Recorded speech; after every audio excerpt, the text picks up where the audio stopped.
আমি কিভাবে দই চিকেনটা রান্না করেছি সেটার এই রেসিপিটা আমি তোমাদের সাথে আজকে শেয়ার করব। প্রথমে আমি চিকেনটা ভালো করে ধুয়ে টক দই, একটু লেবুর রস আর একটু নুন দিয়ে ভালো করে মাখিয়ে আমি আধ ঘন্টা রেখে দিয়েছিলাম। তারপর কড়াইতে সাদা তেল দিয়ে গোটা গরম মশলা ফোড়ন দিয়ে তার মধ্যে বেশ খানিকটা পেঁয়াজ কুচি দিয়ে দিয়েছি।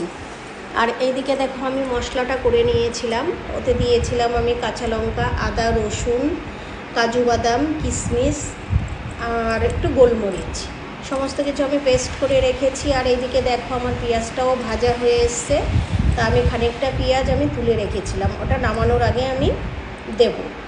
তো পেঁয়াজটা তুলে রেখে আমি ওই তেলেই আমি চিকেনটা দিয়ে দিয়েছি। চিকেনটা ভালো করে একটু কষিয়ে নিয়ে ভাজা ভাজা করে নিয়েছিলাম একটু, তারপর আমি মশলাটা অ্যাড করেছি।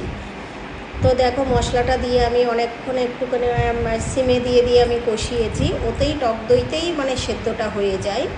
জল তোমরা চাইলে দিতে পারো, নাও দিতে পারো, আমি কিন্তু জল দিইনি, এমনি কষিয়ে কষিয়েই করেছি। তারপর ওপর থেকে পেঁয়াজটা দিয়ে একটু ঘি দিয়ে নামিয়ে নিলেই রেডি দই চিকেন। তো তোমরাও বাড়িতে ট্রাই করবে, করে দেখবে, ভীষণ সুন্দর লাগে খেতে। আর একটা জিনিস আমি স্কিপ করে গেছি, আমি অল্প একটু পেঁপে আর একটু চারমগজ বাটাও আমি দিয়েছিলাম, তোমরা সেটাও দেবে।